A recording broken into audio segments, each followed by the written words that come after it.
February 19th, 1945, the Pacific Ocean churned beneath a grey sky as thousands of young men prepared to storm an 8-square-mile volcanic island that would become the bloodiest battle in Marine Corps history. But one Marine aboard the USS Missoula shouldn't have been there at all. He was too short. The recruiter had told him so. Corporal Hershey Williams crouched in the cramped belly of the Higgins boat, his flamethrower strapped awkwardly across his back. At 5'6", he barely met the newly lowered height requirement. The metal tank dug into his shoulders as the boat circled endlessly in the churning water. "Williams!" Sergeant Kozak shouted over the roar of engines. "You scared?" "No more than you, Sarge," Hershey shot back, though his hands trembled against the fuel tank. "Liar!" Kozak grinned, but his eyes betrayed the same fear. "Remember your training. Get in, burn 'em out, get out." The boat lurched violently. Someone vomited. Hershey closed his eyes and saw her face, Dorothy, back in West Virginia, wearing the ring he'd given her before shipping out. He'd promised to come home. He'd promised to marry her. 30 seconds! The coxswain screamed. Hershey's heart hammered against his ribs. Through the gaps in the boat's sides, he could hear it now, the thunder of artillery, the scream of rockets, the impossible noise of war condensed into one terrible symphony. The ramp dropped. What Hershey saw froze the breath in his lungs. The beach wasn't black sand. It was a graveyard. Destroyed tanks jutted from the volcanic ash like broken teeth. Equipment lay scattered and burning. And along the waterline, wrapped in olive-green ponchos and stacked like cordwood, were the bodies of Marines who had landed just hours before. "Move! Move! Move!" Kozak shoved him forward. Hershey stumbled into the ash, his boots sinking deep with every step. The flamethrower's weight pulled him backward. Explosions erupted to his left, showering him with hot debris. A Marine beside him collapsed without a sound, a red hole where his throat had been. "Keep moving, Williams!" someone screamed, but Hershey couldn't move. He was staring at the stacked bodies, at the ponchos that couldn't hide the shapes beneath them. These were Marines. Like him, men who had trained, who had girlfriends and mothers and promises to keep. "Williams!" A hand grabbed his collar and yanked him forward. It was Private Chen, one of his demolition men, his face already black with ash and sweat. "You freeze, you die!" Chen shouted. "Now move your short ass!" The words snapped something inside Hershey. He forced his legs to pump through the sucking ash, forced himself to look away from the dead, forced himself to remember why he'd fought so hard to become a Marine in the first place, because some things were worth dying for, even if you were too short to fight. The recruiting office in Clarksburg, West Virginia, smelled like cigarettes and floor wax. Hershey Williams stood as straight as his 5'6" frame allowed, his application clutched in sweating hands. It was November 1942, and America was at war. The recruiter, a barrel-chested staff sergeant with ribbons Hershey didn't recognize, barely glanced at the paperwork before looking up. His eyes traveled from Hershey's face down to his boots, then back up again. The assessment took 3 seconds. "Can't take you," the sergeant said flatly. "You're too short." The words hit like a physical blow. "Sir, I'm strong. I can—" "Minimum height is 5'8". You don't make it." The sergeant pushed the application back across the desk. "Try the Army." "I don't want the Army." Hershey's voice cracked with desperation. "My brothers are in the Army. I want to be a Marine." "Then grow 4 inches, kid." The sergeant was already looking past him to the next applicant. "Next!" Hershey stood frozen, humiliation burning his cheeks. Behind him, other young men waited, all of them taller, all of them acceptable. He grabbed his application and walked out, the November cold biting through his thin jacket. Before we discover what happened next, tell us where you're watching from in the comments below. Whether you're in West Virginia like Hershey or halfway across the world, we love knowing where our viewers are. Your stories matter to us. Back at his mother's dairy farm, Hershey threw himself into the work with savage intensity. He milked cows before dawn, hauled feed until his back screamed, fixed fences in the freezing rain, anything to forget the recruiter's dismissive eyes. "You're going to work yourself to death," his mother said one evening, watching him scrub his hands at the kitchen sink. Her face was lined with worry and the hard years since his father had died. "I'm fine, Ma." "You're not fine. You haven't been fine since you came back from town." She dried her hands on her apron. "Hershey, look at me." He couldn't. If he looked at her, she'd see the shame.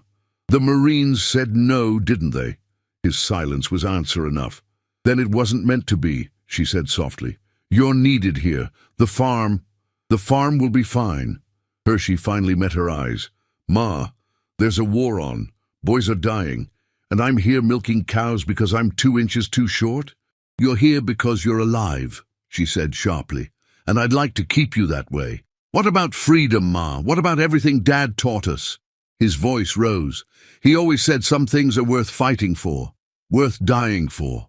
"Your father never said anything about dying." Tears glistened in her eyes. "He talked about living, about building something good. And what good is anything we build if we lose this war?" She had no answer for that. 3 months later, in February 1943, a car pulled up the muddy drive to the farm. Hershey was in the barn when his mother called for him. He walked out to find the same staff sergeant from the recruiting office standing beside a black Ford. "Williams," the sergeant said, no preamble. "Government lowered the height requirement. You still want to be a Marine?" Hershey's heart stopped. "Yes, sir."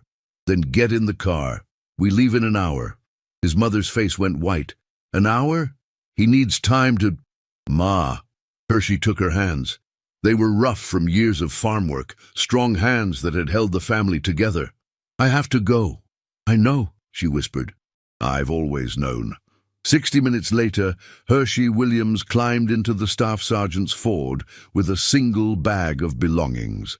As they pulled away, he watched his mother grow smaller in the rear window, standing alone in front of the farmhouse, one hand raised in goodbye. He didn't know if he'd ever see her again, but he was finally a Marine. Iwo Jima's volcanic ash clung to everything: uniforms, weapons, skin, lungs. Hershey had been on the island for 3 days, and already it felt like 3 years. The ash was everywhere, fine as powder, black as death, impossible to escape. He crouched in a shallow crater with what remained of C Company, his flamethrower lying beside him like a sleeping dragon. Around him, Marines dug frantically into the hard ground beyond the ash, trying to create foxholes deep enough to matter. "Williams!" Lieutenant Morrison slid into the crater, his face streaked with grime. "Where are your other operators?" Hershey's throat tightened. "Don't know, sir. Lost them on the beach. Haven't seen them since." "Dead or scattered?" "Don't know that either, sir." Morrison cursed under his breath. "So you're it. You're my only flamethrower." "Yes, sir." Before Morrison could respond, someone shouted, "Flag! They got a flag up!" Hershey turned. There, atop Mount Suribachi, 1,000 yards behind them, an American flag whipped in the wind, fully unfurled against the grey sky. For one impossible moment, the entire beach seemed to pause. Marines stopped digging, stopped shooting, just stared. Then someone fired their rifle into the air, then another, then dozens. Marines were standing, screaming, crying, shooting at nothing and everything, celebrating the first piece of Japanese soil to fall. Hershey found himself on his feet, his own rifle raised, firing into the sky with the others. For 30 seconds the war stopped. For 30 seconds they weren't terrified boys waiting to die. They were Marines, and they'd taken the mountain. Then the Japanese mortars started falling again, and reality crashed back. "Get down! Get down!" Sergeant screamed. Hershey dove back into his crater as explosions walked across the beach. Shrapnel whined overhead. A Marine 20 yards away simply disappeared in a fountain of black ash and red mist. "Jesus," someone whimpered. "Jesus Christ." Night fell like a curtain. The temperature dropped 40 degrees. Hershey huddled in his foxhole, the flamethrower clutched against his chest for warmth. Around him, Marines whispered prayers, wrote letters they'd never send, or simply stared into the darkness. Williams. It was Chen crawling over from the next hole. "You got any water?" Hershey passed his canteen. Half left. Chen drank carefully, then handed it back. You scared? Terrified? Good. Means you're smart. Chen's teeth flashed white in the darkness. The guys who aren't scared, they're the ones who get killed. We're all going to get killed, another voice said from the darkness. You see how many of them there are. Shut up, Rodriguez, Chen snapped. I'm just saying what everyone's thinking. They told us 3 to 5 days. It's been 3 days, and we haven't even reached the first airfield. I said, shut up. But Rodriguez was right, and everyone knew it. The intelligence had been catastrophically wrong. This wasn't going to be 3 days. This was going to be a meat grinder. Hershey closed his eyes and thought of Dorothy. Her last letter was in his breast pocket, folded and refolded so many times the creases were starting to tear. She'd written about spring coming to West Virginia, about the farm, about the wedding they'd have when he came home. If he came home. Williams, Chen whispered. You really think we're getting off this island? Hershey opened his eyes. Above them, stars pierced the smoke-filled sky, cold and distant and indifferent. Yeah, he lied, we're getting off. But he didn't believe it. Not anymore. The briefing came at dawn. Captain Beck gathered all NCOs and senior enlisted in a massive shell crater that had been a Japanese gun emplacement hours before. Hershey wasn't technically an NCO, just a corporal. But First Sergeant Talbot had ordered him to attend. You're the only flamethrower we got left, Talbot had said. Captain needs to see you. Now, Hershey stood among sergeants and staff sergeants, feeling impossibly small and young. Captain Beck looked like he'd aged 10 years in 3 days. His eyes were red-rimmed, his jaw tight. Gentlemen, we have a problem. Beck pointed to a crude map sketched in the dirt. We've reached the first airfield, but we can't advance. There's a line of reinforced concrete pillboxes, at least a dozen, protecting the northern edge. Every time we try to push through, they cut us down. We've tried grenades, sir, Sergeant Kozak said. They just bounce off. Bazookas? Same result. The concrete's too thick. Beck's eyes swept the crater and landed on Hershey. Williams, you think you could do something with that flamethrower? Every head turned. Hershey felt his stomach drop. Sir, I don't know. I've never tried it on concrete. The apertures, Beck said. The firing slits. They're maybe 2 feet wide. If you could get close enough, get flame through those openings. He'd have to get within 20 feet, Kozak interrupted. In the open. They'd cut him down before he got halfway. Not if we give him cover, Beck said. 4 riflemen, suppressing fire. Keep the Japs' heads down long enough for Williams to get in range. The crater fell silent. Everyone understood what Beck was really saying. This was a suicide mission. The odds of Hershey surviving even 1 pillbox assault were minimal. Multiple pillboxes? Impossible. I'll try, sir, Hershey heard himself say. Beck's expression softened slightly. You sure, Corporal? No, he wasn't sure. He was terrified. But he thought of the Marines stacked on the beach, wrapped in ponchos. He thought of the boys in his company who'd never see home. He thought of Dorothy's letter in his pocket. Yes, sir, I'll try. Good man. Beck turned to the others. I need 4 volunteers to... I'll go, Chen said immediately. Me too, said a private Hershey didn't recognize. 2 more Marines stepped forward. Hershey didn't know their names. In the chaos of the landing, C Company had been shredded and reformed with whoever was still alive. These men were strangers, willing to die for him. We'll also need a demolition man, Beck continued. Someone to follow Williams in with pole charges. After the flamethrower burns them out, we need to make sure they stay dead.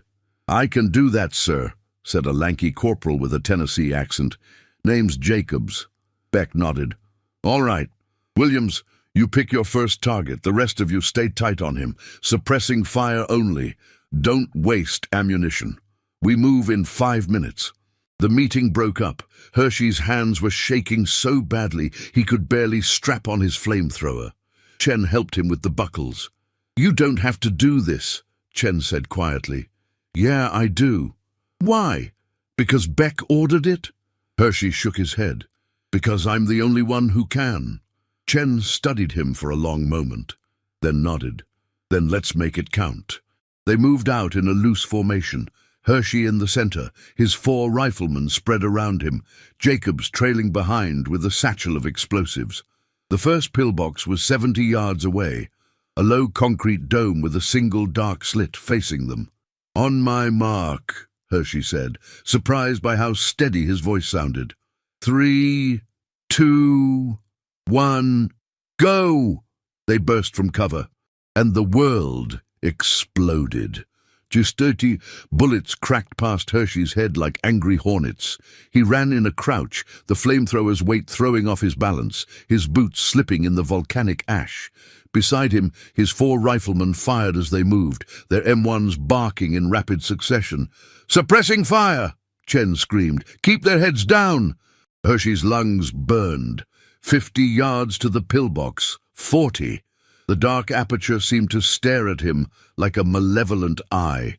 He could see muzzle flashes inside now, could hear the chatter of the Japanese machine gun. 30 yards. One of his riflemen went down with a scream, clutching his leg. The others couldn't stop. 20 yards. "Williams now!" Chen shouted. Hershey dropped to one knee, raised the flamethrower's nozzle, and squeezed the trigger. Nothing happened. His heart stopped. The igniter. He'd forgotten to. He flipped the igniter switch and squeezed again. A stream of liquid fire erupted from the nozzle, a roaring dragon's breath that arced through the air and poured through the pillbox's aperture. The effect was instantaneous. Screaming erupted from inside the concrete dome, high, terrible screaming that made Hershey's stomach turn. "Hold it!" Chen yelled. "Keep burning!" Hershey held the trigger down for 5 eternal seconds, pouring flame into the pillbox until black smoke billowed from the opening. The screaming stopped. "Jacobs, now!" The demolition man sprinted forward, shoved a pole charge through the smoking aperture, and dove away. The explosion was muffled but powerful, shaking the ground beneath Hershey's feet. "One down!" Chen grabbed Hershey's arm. "Move! Next target!" They ran laterally, staying low, as Japanese fire from the other pillboxes searched for them. Hershey's legs felt like rubber. His hands were blistered from the flamethrower's heat, but they were moving, they were alive, and one pillbox was gone. The second pillbox was closer, only 40 yards away. This time Hershey knew what to do. He didn't wait for Chen's signal. He just ran, his rifleman covering him, and when he got within range, he dropped and fired in one smooth motion. More screaming, more smoke. Jacobs with the demolition charge. 2 down. "Williams, you're hit!" someone shouted. Hershey looked down. His left sleeve was dark with blood. He hadn't even felt it. "I'm fine. Keep moving." The 3rd pillbox. The 4th. Each assault was the same nightmare repeated. The sprint across open ground, the bullets whining past, the terrible moment of squeezing the trigger and hoping the flamethrower worked, the screaming from inside the concrete, the explosion. After the 5th pillbox, Jacobs didn't get up. A burst of machine gun fire had caught him across the chest. He lay in the ash, his eyes open and surprised, his satchel of explosives still strapped to his back. "We need another demo man," Chen screamed. "I'll do it!" One of the riflemen, the private whose name Hershey still didn't know, grabbed Jacobs's satchel and took his place. 6th pillbox, 7th. By the time Hershey burned out the 7th pillbox, only he and Chen were still standing. His 4 riflemen were dead or wounded, scattered across the volcanic ash like broken dolls. The new demolition man had taken shrapnel to the face and was being dragged back to the aid station. Hershey collapsed behind the smoking ruins of the last pillbox, his flamethrower empty, his arms shaking uncontrollably. Chen slumped beside him, his rifle across his knees, his face grey with exhaustion. 7, Chen said, his voice hollow. "You got 7 of them." Hershey couldn't speak. He was staring at the bodies of the Marines who'd protected him, the strangers who'd volunteered to die so he could live. "Williams, Chen!" It was Captain Beck running toward them with a squad of Marines. "You did it! You opened a lane! We're pushing through!" Around them, C Company was advancing through the gap Hershey had created, moving past the destroyed pillboxes into the interior of the island. They were winning. They were actually winning. But all Hershey could see were the bodies. All he could hear were the screams. The aid station was a nightmare painted in red. Hershey sat on an ammunition crate while a Navy corpsman wrapped his arm with gauze that immediately soaked through with blood. "You're lucky," the corpsman said, his hands moving with practiced efficiency. Bullet went clean through. No bone damage.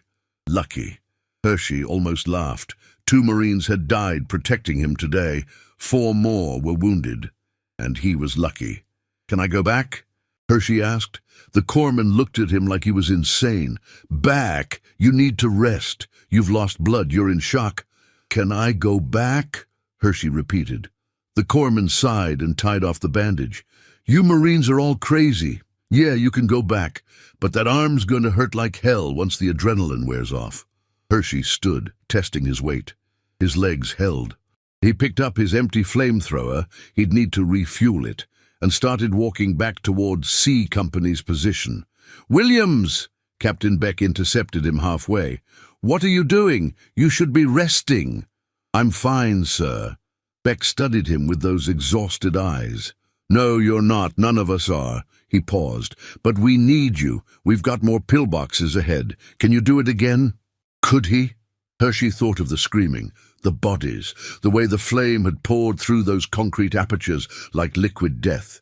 "Yes, sir," he said. "I can do it again."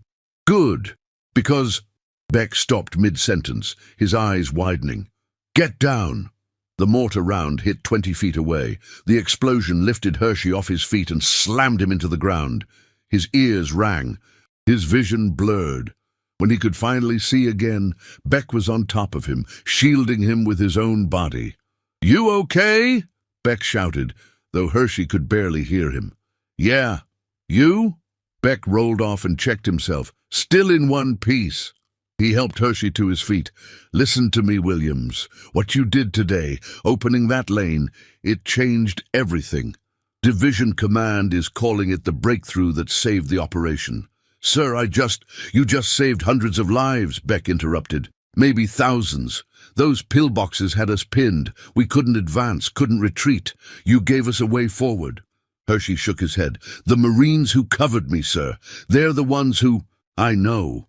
Beck's voice softened. "I know. And we'll remember them. But right now, I need you to keep going. Can you do that?" Hershey looked back toward the smoking ruins of the 7 pillboxes. He thought of Chen, still alive somehow. He thought of Dorothy, waiting back home. He thought of the recruiter who'd said he was too short. "Yes, sir," he said, "I can keep going." Because what else could he do? The war didn't stop for grief. 3 days later, Hershey had destroyed 14 pillboxes. He'd stopped counting the dead, both enemy and friendly. The numbers didn't matter anymore. Nothing mattered except the next target, the next trigger pull, the next explosion. He moved through the battle like a ghost, his flamethrower an extension of his body. Other Marines started calling him the Flame. Some touched his shoulder for luck before going into combat. He hated it. "Williams, you got a visitor," Chen said one evening as they huddled in a foxhole. The fighting had paused for the night, though sniper fire still cracked sporadically across the darkness. A visitor? A Marine Hershey didn't recognize crawled into their position. He wore correspondent patches on his uniform and carried a camera instead of a rifle.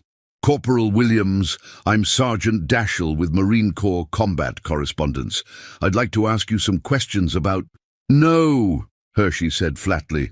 "Sir, the American people need to hear about what you're doing here. You're a hero. You've single-handedly—" "I said no." Hershey turned away. "I'm not a hero. I'm just doing my job." "But the pillboxes were full of men," Hershey snapped, his voice rising. "Men who screamed when they burned. You want to write about that? You want to tell America about the smell of burning flesh? About the sounds they made?" The correspondent's face went pale. I'm sorry, I didn't mean get out of my foxhole." After the correspondent left, Chen was quiet for a long time. Finally he said, "You can't carry all of it, Williams. The guilt, the weight, it'll crush you." "I killed them, Chen. I burned them alive. They would have killed us. That's war. That doesn't make it right. No, Chen agreed, it doesn't, but it makes it necessary. Hershey pulled Dorothy's letter from his pocket. The paper was filthy now, stained with ash and blood and sweat. He couldn't even read the words anymore, but he didn't need to. He'd memorized every line. "You think she'll still want me?" he asked quietly. "After this? After what I've become?" Chen didn't answer right away. When he did, his voice was gentle. "I think she'll want the man who comes home, whatever that man looks like." "What if I don't come home?" "Then you don't. But you can't think like that, Williams. You start thinking like that, you're already dead." A flare burst overhead, bathing the battlefield in harsh white light. For a moment, Hershey could see everything. The destroyed landscape, the shell craters, the scattered equipment, the graves registration teams moving among the dead. "I'm tired, Chen," he whispered. "I'm so tired." "I know, brother. We all are." The flare died, plunging them back into darkness. Somewhere in the distance, someone was crying. March 26th, 1945. After 36 days of hell, Iwo Jima was declared secure. The cost? Nearly 7,000 Americans dead, 20,000 wounded. The Japanese? 21,000 dead, only 200 captured.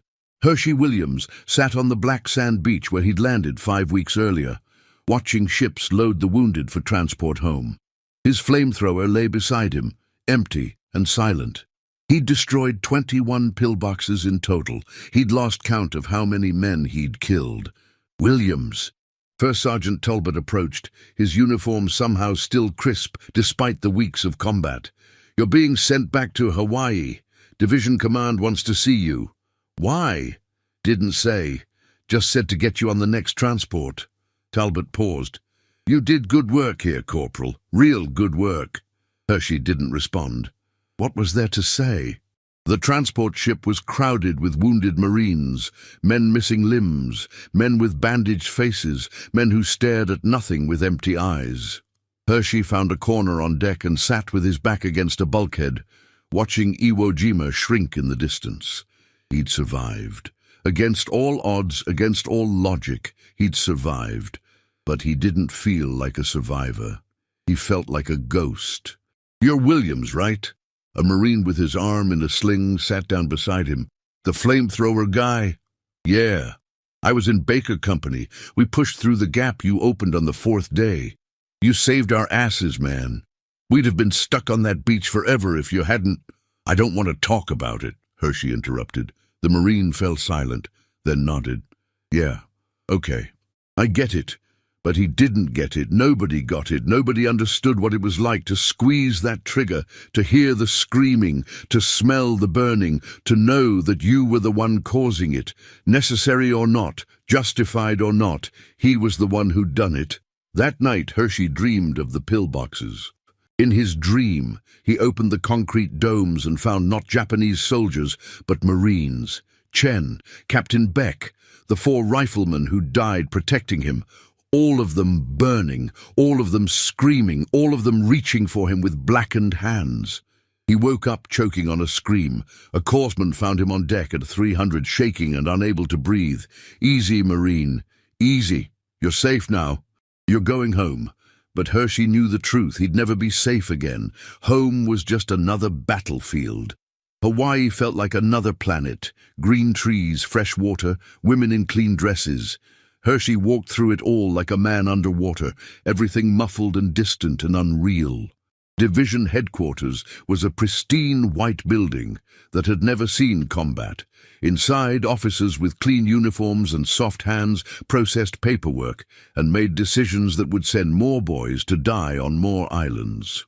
"Corporal Williams, reporting as ordered, sir," Hershey said, standing at attention before a colonel whose name he immediately forgot. "At ease, Corporal." The colonel smiled. It looked wrong on his face, like he'd forgotten how. "Do you know why you're here?" "No, sir." "You're being recommended for the Medal of Honor." The words meant nothing. Hershey stared at the colonel, waiting for the real explanation. "Sir, I don't understand." "The Medal of Honor, Corporal, our nation's highest military decoration. For your actions on Iwo Jima, the pillboxes you destroyed, the breakthrough you enabled, you're being put forward for—" "No," Hershey said. The colonel blinked. "Excuse me? No, sir. I don't want it. Corporal, this isn't optional. This is— Sir, I burned men alive." Hershey's voice cracked. "I killed them. I heard them screaming. How is that worth a medal?" The colonel's expression softened. He'd seen this before, Hershey realized. He'd seen other men break under the weight of what they'd done. "Son, you saved lives, American lives, Marines who are alive today because you did your job. That's what the medal is for. What about the Marines who died protecting me? Where are their medals?" "Some of them are receiving medals too. Posthumously." The colonel stood and walked around his desk. "Williams, I know this is hard. I know you're carrying weight that no man should have to carry. But you need to understand something. You didn't start this war. You didn't ask to be put in that position. But when you were, you did what needed to be done. That takes courage. That takes sacrifice. That's what we honor." Hershey wanted to argue, wanted to refuse, wanted to throw the medal back in their faces and tell them to give it to Chen, to the rifleman, to anyone but him. But he was a Marine, and Marines followed orders. "Yes, sir," he whispered. "Good man. Now you're going home for 30 days leave before the ceremony. There's a transport leaving tomorrow for San Francisco. Get yourself cleaned up, get some rest, and go see that girl you've been writing to, Dorothy." Hershey had almost forgotten. Dorothy was real. Dorothy was waiting. "Sir, does she know about the medal?" "Not yet. We'll notify her family before the public announcement." The colonel extended his hand. "Congratulations, Corporal. You've earned this." Hershey shook the hand mechanically. "Earned it?" As if courage was something you could earn, like a paycheck or a promotion, as if the screaming ever stopped. That night, alone in his barracks, Hershey took out Dorothy's letter one last time. The paper was falling apart now, held together by creases and hope. He tried to imagine seeing her again, tried to imagine explaining what he'd become, tried to imagine being the man she'd fallen in love with. But that man was dead. He'd burned to death in a concrete pillbox on Iwo Jima. October 5th, 1945. The White House. President Harry S. Truman stood before a crowd of reporters, dignitaries and military brass, holding a light blue ribbon from which hung a 5-pointed star surrounded by a wreath. Hershey Williams stood at attention in his dress uniform, his heart hammering against his ribs. Dorothy sat in the front row, her eyes shining with tears and pride. His mother was beside her, clutching a handkerchief. "For conspicuous gallantry and intrepidity, at the risk of his life above and beyond the call of duty," President Truman read from the citation. "Corporal Hershey Williams, United States Marine Corps." The words washed over Hershey like water. He heard them but didn't process them. Gallantry, intrepidity, valor. Words that meant nothing to the men who died. Words that couldn't bring them back. Single-handedly destroyed 21 enemy pillboxes, enabling his company to advance and secure a critical objective. 21 pillboxes, 21 concrete tombs full of screaming men. 21 times he'd squeezed the trigger and become a killer. His courageous actions and unwavering dedication to duty reflect the highest credit upon himself and the United States Naval Service. President Truman stepped forward and placed the medal around Hershey's neck. The metal was cold against his chest. The president shook his hand, smiled for the cameras, and said something Hershey didn't hear. Then it was over. The crowd applauded. Flashbulbs popped. Dorothy rushed forward and threw her arms around him, crying and laughing at the same time. "I'm so proud of you," she whispered. "So proud." Hershey held her, this woman who'd waited for him, who'd written him letters that kept him sane, who still saw him as the farm boy who'd left West Virginia instead of the killer who'd come back. "I love you," he said, because it was the only true thing he knew anymore. That night, at the reception, a young Marine approached him. He couldn't have been more than 19, fresh-faced and eager. "Sir, I just wanted to say I'm shipping out to the Pacific next month, and knowing that Marines like you are out there, it makes me less scared. You're a hero, sir. A real hero." Hershey looked at this boy who thought war was about heroes and medals and glory, this boy who had no idea what was waiting for him. "Listen to me," Hershey said quietly. "I'm not a hero. Heroes are the men who didn't come home. Heroes are the Marines who threw themselves on grenades to save their buddies. Heroes are the corpsmen who ran into fire to drag out the wounded. I'm just a man who did his job and got lucky enough to survive." "But sir, the medal is for them," Hershey interrupted, touching the star on his chest. "For every Marine who fought beside me, for the ones who covered me while I burned out those pillboxes, for the ones who died so I could live. I wear this for them, not for me." The young Marine nodded slowly, some of the eagerness fading from his eyes. "Good. Let him be scared." Scared Marines stayed alive. Later, Hershey stood on the White House balcony, looking out over Washington, D.C. Dorothy found him there, wrapped a shawl around her shoulders against the October chill. "You okay?" she asked. "I don't know," he admitted. "I don't know if I'll ever be okay again." "Then we'll figure it out together." She took his hand. "Whatever you've become, whatever you've seen, whatever you've done, I'm not going anywhere. We'll build a life, we'll have a family, we'll find a way forward. What if I can't forget? Then you don't forget. You remember. You honor them by remembering." She squeezed his hand. "But you also have to live, Hershey. You have to keep living. Because that's what they died for, so you could come home and live." Hershey looked down at the medal on his chest, at the star that represented courage and sacrifice, and all the things he didn't feel. But maybe Dorothy was right. Maybe the medal wasn't about him. Maybe it was about the Marines who'd never gotten to wear one. Maybe his job now was to live for them, to remember them, to make sure their sacrifice meant something. "Okay," he whispered, "I'll try." And for the first time since Iwo Jima, he meant it. The war was over, the killing was done, and Corporal Hershey Williams, the Marine who'd been too short to fight, was finally going home. Not as a hero, but as a survivor, and maybe someday that would be enough.